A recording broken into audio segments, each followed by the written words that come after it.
मुंबई, भारत की 125 करोड़ आबादी के सपनों का शहर।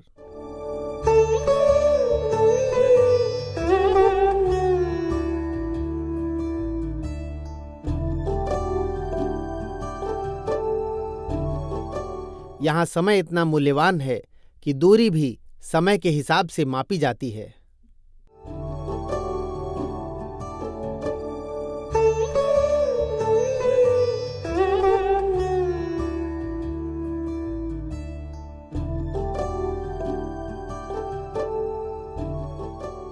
इस शहर को सुचारू रूप से चलाने में मुंबई महानगर पालिका की भूमिका बड़ी महत्वपूर्ण है, जो शहर में पानी, स्वच्छता, सड़क, बिजली की समुचित व्यवस्था के लिए उत्तरदायी है। मुंबई महानगर पालिका एशिया की सबसे विशाल, प्राचीन तथा भारत की सबसे समृद्ध नगर पालिकाओं में से एक है, जिसकी स्थापना सन 1726 में हुई। सन 1872 में यहाँ 64 सदस्यों के साथ नियमित नगर पालिका का गठन हुआ और सन 1888 में बीएमसी अधिनियम लाया गया, जो आज भी लागू है। सन 1963 में 140 सदस्य वाले एकल निर्वाचन क्षेत्र का प्रारंभ हुआ। साथ ही नगर पालिका का कार्यकाल बढ़ाकर 4 से 5 वर्ष किया गया।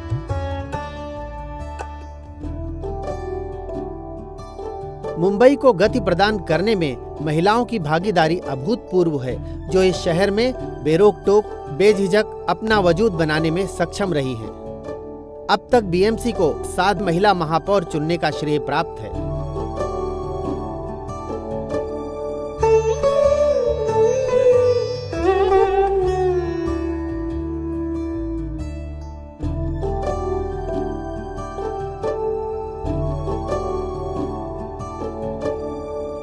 यह फिल्म 50 महिला नगर सेविकाओं की राजनीतिक उपलब्धियों, उनके राजनीतिक संघर्षों व चुनौतीपूर्ण अनुभवों के अध्ययन पर आधारित है, जो महिलाओं की नेतृत्व क्षमता के विभिन्न रंगों और नवीनतम रूपों को उजागर करती है तथा जो निश्चित रूप से राजनीति की परंपरागत अवधारणा को पुनर्परिभाषित करने में सक्षम है।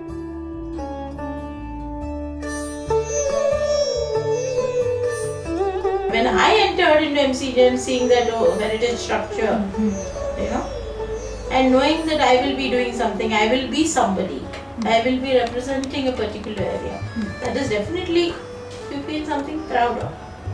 It was a lovely experience.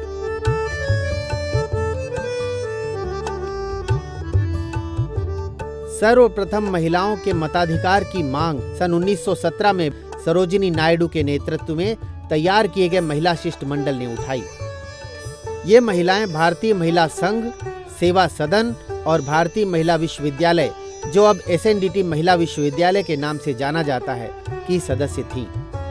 जिसे हम लीडरशिप डेवलपमेंट कहते हैं, वो हमारा इनहेरेंट फीचर है, क्योंकि हमारे विश्वविद्यालय की स्थापना 1916 में हुई। 1917 में हमारी जो सीनेट थी, विधि सभा जिसको बोलते हैं, वो विधि सभा में मार्गारेट कजीन करके एक सदस्य थी और उन्होंने उनके विचारों से जुड़ी हुई महिलाएं और अन्य सदस्यों को लेकर सेक्रेटरी जनरल के पास उन्होंने एक डेलीगेशन पहुंचाया। ये पहली यूनिवर्सिटी है कि जिसमें महिलाओं के सबलीकरण की बात कही गई। सन 1922 में पहली बार स्थानीय स्तर पर विभिन्न नगर परिषदों में महिलाओं की नियुक्ति हुई। राजनीति में महिलाओं की सक्रिय भागीदारी के लिए 33% आरक्षण की अनिवार्यता को 73वें और 74वें संविधान संशोधन ने मूर्त रूप प्रदान किया।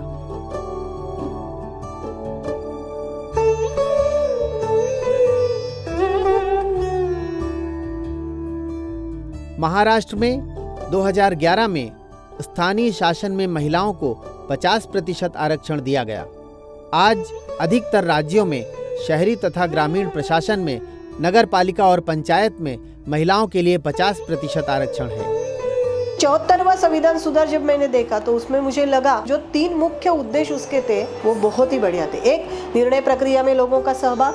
दूसरा, कि प्रशासन जवाबदेही और पारदर्शक यानी ट्रांसपेरेंट भी और अकाउंटेबल भी, और तीसरा कि विकास का जो बजट होता है उसमें लोगों का नियंत्रण और निर्णय प्रक्रिया में लोगों का पूरी के पूरा सहभाग और सत्ता का विकेंद्रीकरण। 74वें संविधान संशोधन की पृष्ठभूमि में तैयार की गई यह फिल्म मुंबई महानगर पालिका में महिला नेतृत्व से संबंधित कुछ महत्वपूर्ण मुद्दों को संबोधित करने का प्रयास है। पहला, महिला की राजनीतिक समझ और नेतृत्व संबंधी क्षमता को हमेशा से संदेह की दृष्टि से देखा जाता रहा है और इसी आधार पर उसके नेतृत्व की आलोचना भी होती रही है। दूसरा, महिला आरक्षण को एक ऐसे उपकरण के रूप में देखा जाता है जो राजनीति में प्रॉक्सी महिलाओं को बढ़ावा देता है, जिनमें स्वतंत्र निर्णय लेने की क्षमता नहीं है और जिनकी राजनीतिक विचारधारा उनके परिवार या राजनीतिक दल के पुरुषों द्वारा निर्धारित व संचालित होती है। ये तथ्य विचारणीय है कि महिलाओं के राजनीतिक सशक्तिकरण में आरक्षण की क्या भूमिका है। तीसरा, शहरी प्रशासन के एक मॉडल के रूप में मुंबई महानगर पालिका कितनी सक्षम है और महिलाओं के प्रति कितनी संवेदनशील है। चौथा, महिलाओं की राजनीति में भागीदारी के आज क्या मायने हैं? क्या वे राजनीति की पुरुषवादी अवधारणा को पुनर्परिभाषित करने में सक्षम हैं? क्या उनके राजनीतिक कार्य और उपलब्धियां उनकी राजनीतिक परिधि तथा निजी दायरे को बढ़ा रहे हैं? वर्तमान में मुंबई महानगर पालिका में निर्वाचित प्रतिनिधि के रूप में लगभग 60% महिलाओं का प्रतिनिधित्व है।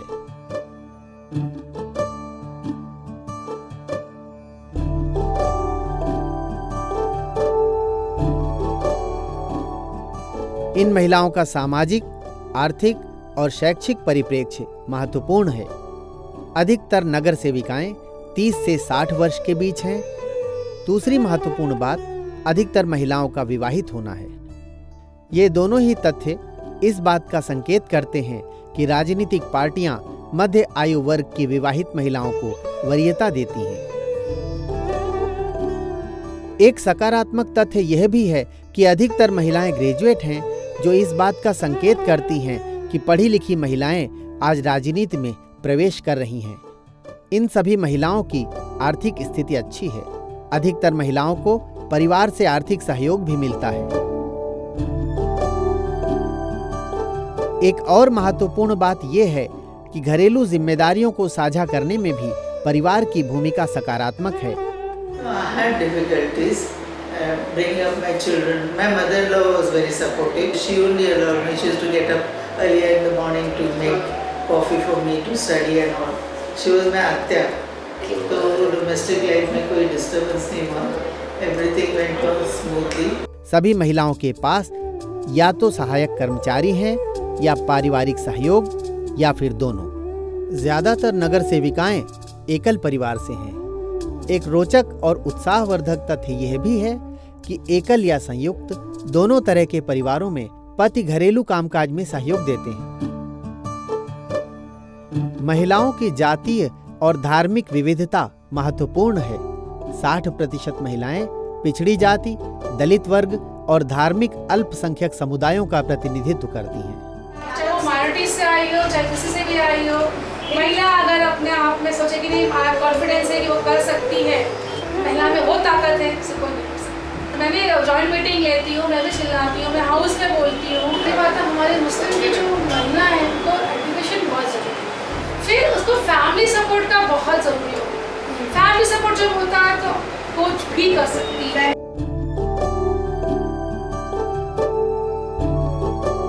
महिलाओं को राजनीतिक अवसर प्रदान करने के लिए अधिकतर मामलों में दो कारक महत्वपूर्ण हैं। पहला महिला आरक्षण तथा दूसरा परिवार की राजनीतिक पृष्ठभूमि।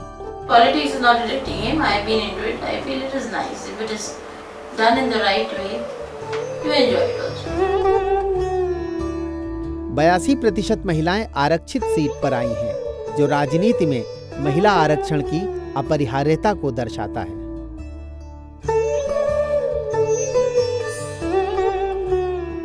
महानगर पालिका में पहली बार प्रवेश करने वाली महिलाओं में 88% नगर सेविकाओं के पास किसी न किसी तरह का अनुभव या प्रशिक्षण या दोनों है। केवल 12% नगर सेविकाओं के पास घर से बाहर काम करने का कोई अनुभव नहीं है। जब टेंडर निकलते थे तो टेक्निकल स्पेसिफिकेशन निकलते थे, तो मैं क्या करती, तभी श्रीनिवासन जी थे अतिरिक्त आयुक्त, तो मैं अतिरिक्त आयुक्त तो श्रीनिवासन साहब से बात करती थी ना इस विषय को। मुझे क्या बोलते रहे, मैडम आपने तो बहुत सीख लिया 3-4 महीने में। तो मैं बोलती नहीं, ये 3-4 महीने का नहीं है, 16 साल के है। अधिकतर महिलाएं राजनीतिक पृष्ठभूमि से हैं, जो एक जरूरी आवश्यकता है। साथ ही बिना राजनीतिक पृष्ठभूमि वाली महिलाएं भी राजनीति में आई हैं और अपनी शैक्षिक योग्यता, सामाजिक कार्यों और व्यावसायिक अनुभवों से महानगर पालिका और राजनीतिक पार्टियों में उच्च पदों पर आसीन हो सकी हैं। राजनीति में आज महिलाएं नए रूप में सशक्त नेतृत्व प्रदान कर रही हैं। लगभग सभी राजनीतिक दलों में पुरुषों के मुकाबले ज्यादा महिलाएं जीत कर आई हैं, जो इस बात का संकेत है कि महानगर पालिका स्तर पर महिला नेतृत्व की स्वीकार्यता बढ़ी है। सर्व पक्षांमध्ये हेच आहे की प्रथम विचार पुरुषांचाच केला जातो, सर्व पक्षीय, आणि नंतर महिलांचा। पण आमच्याकडे बऱ्याच वेळेला असं पण आहे की ओपन जागा असूनही महिलांना दिले, जे इतर पक्षात नाही देत ते आमच्यात दिले। सामान्य सीट पर महिलाओं का पुरुषों के मुकाबले खड़ा होना और जीतना महिला सशक्तिकरण की दिशा में महत्वपूर्ण कदम है। लगभग 20% महिलाएं 3 या अधिक बार जीत कर आई हैं। आप देखेंगे ना तो मुंबई में नगर सेवक के लिए शिवसेना महिला के आरक्षण के लिए सबसे ज़्यादा हाईएस्ट हमारे लिए कैंडिडेट मिले शिवसेना को। भी जात किसी भी पक्ष का आदमी तुम्हारे पास आओ, उसका हर एक का काम करो, तुम्हारा विजय निश्चित है। इसी के लिए मैं तीसरी बार चुन के आई। यहाँ ऐसी भी महिलाएं हैं जो 1 से अधिक बार सामान्य सीटों पर पुरुषों के खिलाफ जीत कर आई हैं। महिलाओं द्वारा अन्य क्षेत्र में काम करने का अनुभव उनके राजनीतिक कैरियर में सहायता करता है। We are elected representatives. We have been given the power to implement it to get good work done. So how you use that power is up to you. You can use it this way, you can use it that way. And what is power? Now, after 4 months, I will not be on this seat. इन महिलाओं के नेतृत्व संबंधी अंदाज की बात करें तो इसमें दृढ़ता और लचीलेपन दोनों का समावेश है। प्रशासनिक अधिकारियों से काम करवाने के लिए ये हर पैंतरा अपनाने में कुशल हैं। काय नाही, आता महिला सगळ्या आल्यात, आता सभागृहात काय साडी कोणती नेसली, ये सब बातें होगी, लेकिन नहीं, आज महिला है बजट पे 3-3 घंटा बात की हुई महिलाओं ने। आज ऑफिसर बोलते मैडम आप सिर्फ फोन कीजिए, आप आइए मत। इन महिलाओं ने अपने वार्ड में विभिन्न स्तर पर महत्वपूर्ण हस्तक्षेप करते हुए सराहनीय कदम उठाए हैं।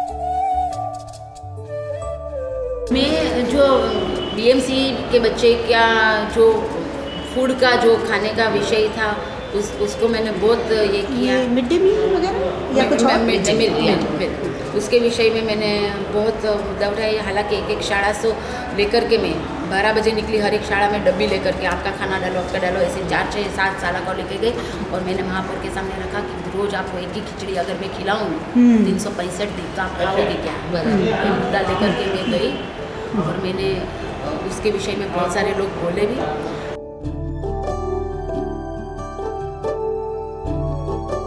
फिर दूसरा हॉकर्स का विषय था, उसमें भी मैंने बहुत किया कि आप एक हॉकर्स का जोन बना दो। हम भी चाहते हैं कि हॉकर्स रहे, क्योंकि उसके पास ही 15-20 रुपये का खाना लेकर के पेट भर सकते हैं। परंतु जोन बनाने की मैंने यहाँ पे मांग की है। मेरे एरिया में एक मेरा भूखंड जो डायग्नोस्टिक सेंटर के वास्ते में आरक्षित था, वो नहीं होता था। 12 साल में मैं यही 12 साल से मुझे पता चला, साहब ने मुझे बताया कि बिना दोषी ये करने का बाकी है। तब से मैंने मेरा लेटर डाल करके ये जो किया, और आज मैंने 4 साल के बाद जो भूमि पूजन किया लास्ट मंथ। शक्ती मिलचं जेव्हा बलात्कार प्रकरण गाजलं अख्ख्या मुंबईत नाही देशात, तर शक्ती मिल झालं म्हटल्याबरोबर ज्या ठिकाणी मला प्रशासनाने दिवाबत्तीची सोय होणार नाही असं जेव्हा सांगितलं होतं, तेव्हा मी स्वतः या गोष्टीला इनिशिएटिव्ह घेतली आणि त्याच्यावरती ते देण्यासाठी काही प्रसंग मला क्रिएट पण करावे लागले, पण तो नाईलाज होता. पण मी दिवाबत्ती सोय तिथे मिळवली. आज तिथे माझ्या इथे 9 पोल लागले.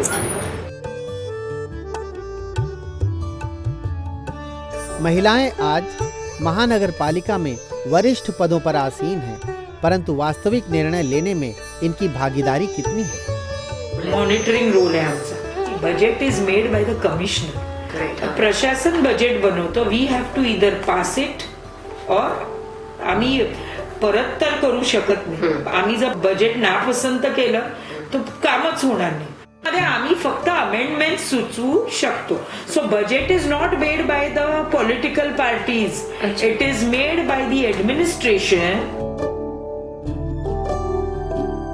महिलाओं का राजनीति में प्रवेश और वरिष्ठ पदों पर चयन क्या सही मायने में उनको राजनीति में एक समान और सक्रिय स्थान दिलाने में सफल रहा है?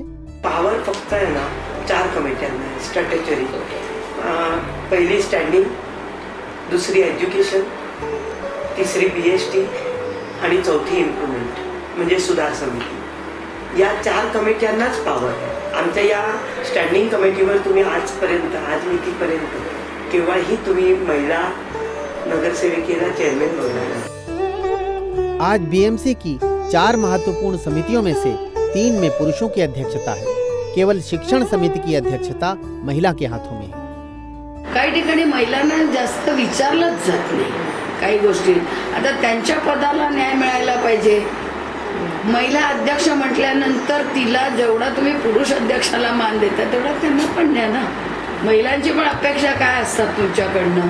एक मान द्या त्यांना. वरच्या लेवलला मीटिंगमध्ये, वरच्या मीटिंगमध्ये बोलवा. ते नाही. 50% at least you could come because of reservation. Okay, you know, unless if reservation would not have been there, I don't think, you know, so many women would have come in the political arena. They should be more strong, you know, as a women, you know, leadership. They should be. And for that, party should, you know, support that thing. Because I'm telling you, if tomorrow you take it out reservation, I don't think any party will give, you know, 50% reservation to women. They will not. Are they giving to MLA? Are they giving to MP seats? They are not giving. And there all parties are united. आता जर का महिला reservation नसतं तर पुरुषांनी कधीही महिलांना पुढे येऊ दिलं नसतं. आता मेयर होत आहेत कारण रिझर्वेशन आलंय महिलांचं म्हणून. उद्या जर आत्ताची केस घ्या, इट वॉज अ जेंट्स और अ लेडीज, इधर और होऊन दिलं का एखाद्या महिलेला? नाही होऊन दिलं, जेंट्सच झाला ना. आरक्षण होना जरूरी है और उसके बाद सिर्फ आरक्षण नहीं रहता और सिर्फ लेडीज के रहता तो मागास वर्गीय होने के कारण मुझे नहीं कोई चांस दे रहे. बहुत कम ऐसे रहेंगे कि सिर्फ काबिलियत के ऊपर से दे रहे होंगे, लेकिन आरक्षण रहेगा तो कंपल्शन हो जाता है कि उनको उसी क्षेत्र की महिला देखनी है. राजनीतिक नेतृत्व में महिलाओं का प्रशिक्षण एक महत्वपूर्ण मुद्दा है. हमें तो कोई ट्रेनिंग अभी तक नहीं मिली BMC की तरफ से. So I directed the revenue commissioners to come out with a meeting, special orientation meeting, and these women corporators should get special time every week with the CEOs of the municipal corporations.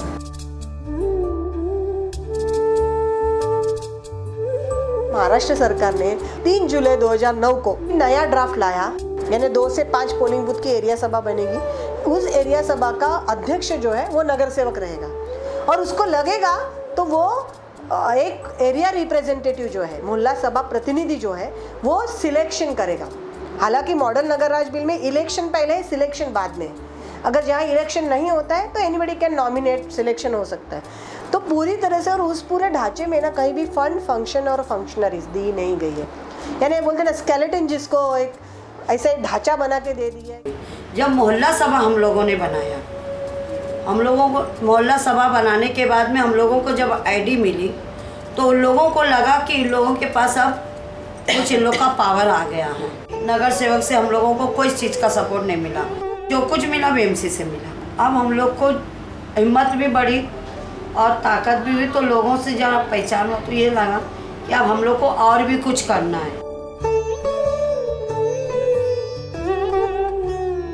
मी एका राजकीय व्यक्तीची पत्नी असले आणि लोकांचा दृष्टिकोन असला की हां नवरा राजकारणात आहे म्हणून ही राजकारणात आली, तरी मला असं वाटत नाही. मी माझ्या वैयक्तिक कपॅसिटीजवर माझा विश्वास होता म्हणून मी राजकारणात आले, म्हणून मी चांगलं काम केलं आणि मी चांगलं काम केलं ह्याचीच पोचपावती पक्षाकडनं मला ओपन सीटवर तिकीट देऊन मिळालेली आहे. प्रॉब्लम ये है कि जितनी महिलाएं हैं वो महिलाओं को अब जाके मालूम पड़ रहा है कि महानगर पालिका में जाना, महानगर पालिका में काम करके लेना किस तरह से. इसके पहले जो था जब रिजर्वेशन नहीं था तो महिलाएं आगे बढ़ ही नहीं पाती थी. महिला का प्रॉक्सी होना हमेशा की स्थिति नहीं है. महिला की नेतृत्व क्षमता गतिशील है जो लगातार परिवर्तित होती रहती है. अपने निरंतर राजनीतिक सरोकारों, कार्यकलापों और प्रशिक्षण के माध्यम से वो प्रॉक्सी स्थिति से बाहर निकलती है. अधिकतर महिलाओं के संदर्भ में प्रॉक्सी नेतृत्व कुछ समय तक ही रहता है.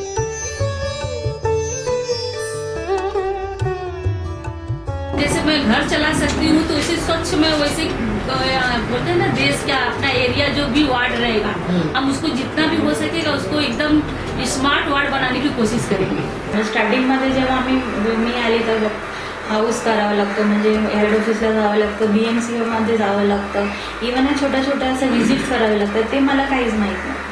त्यानंतर पडल्यानंतर मला समजलं की सगळं फेस करावं लागतं.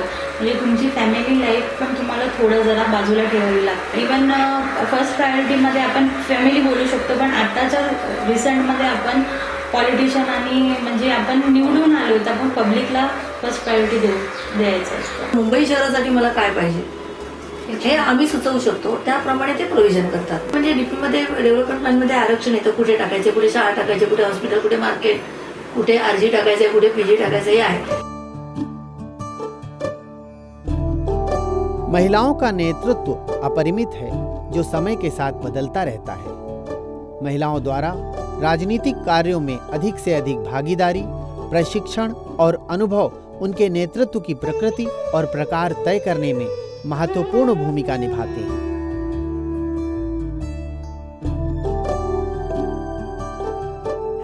लाइफ तो बहुत बदल गई है क्योंकि अब मुझे बहुत बिजी रहना पड़ता है. पहले हाउसवाइफ थी, अपने बच्चे में थी, उन लोगों का देखना था, और अभी मुझे यहाँ हेड ऑफिस आना रहता है, सभागृह में बैठना रहता है, फिर दौदर में प्रभा समिति में बैठना पड़ता है, ऑफिसर्स के साथ जाना आना पड़ता है. तो मैं बहुत बिजी हूँ फिलहाल. मेरा आदमी मुझे क्यों सिखाएगी? औरत का काम है क्या आदमी से? उनकी मर्जी है वो कौन सा पार्टी में रहने का, मेरी मर्जी मैं कौन सा पार्टी में रहूँ. मेरा लड़का दोनों शिवसेना में, मैं अकेले मनसे में. अभी तो पूरा कॉन्फिडेंट आ गया है कि अपन कर सकते. कोई भी डिपार्टमेंट में जाए तो वहाँ पर वो लोग के साथ बात कर सकते, बैठ सकते. पहले कैसा था, जाए तो उनके साथ बात क्या करें, उनसे क्या बोले, मतलब पूरा स्टडी अपने को पहला करना पड़ेगा. जो भी है अपन साइट पर जाए वो देखे, उसके बाद ही अपन वहाँ पर बोल सकते. अरे मैं दावा नहीं करूँगा इसके सीट पे. Government is a collective process and it need to be work at the government and the society level both in the collective way. Women empowerment is looked into the larger context. We have an agenda up to 2030 that 50% women should be there in every field. So how do we attain that individually and collectively? Power को misuse नहीं करना चाहिए. Power is an opportunity. ये film महानगर पालिका को शहरी प्रशासन का एक प्रभावी मॉडल बनाने के लिए प्रशासन से निम्न क्षेत्रों में उचित कदम उठाए जाने की सिफारिश करती है, जहां महिला और पुरुष दोनों के लिए एक समान और सक्रिय राजनीतिक स्थान हो, जहां प्रत्येक निर्वाचित प्रतिनिधि अपने कार्य को समझदारी से, प्रभावशाली तरीके से और कुशलता के साथ कर सके.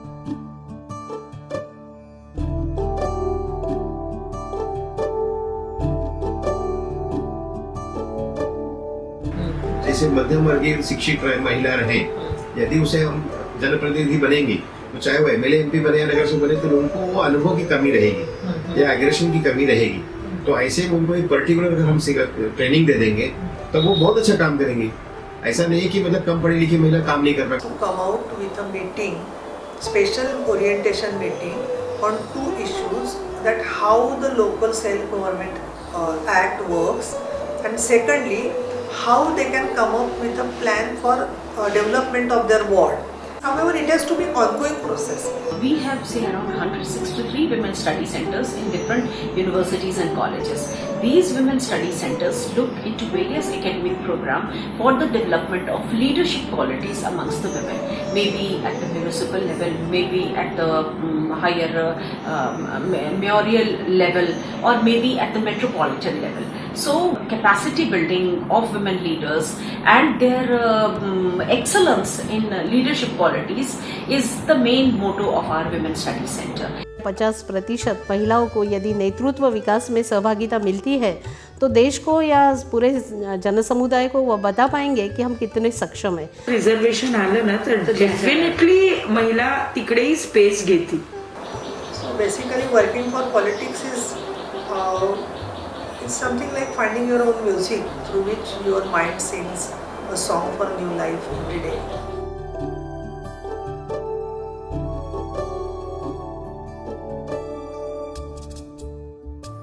नए आसमानों की ओर नई ऊंचाइयों के संग हम बढ़ें साथी, रचे नया इतिहास समय की शिला पर हम चढ़ें साथी, हाथों में लेकर हाथ सबको लेकर साथ हम लड़ें साथी, प्रगति के नए सोपान हम गढ़ें साथी, आओ सब मिलकर करें एक नए युग का निर्माण.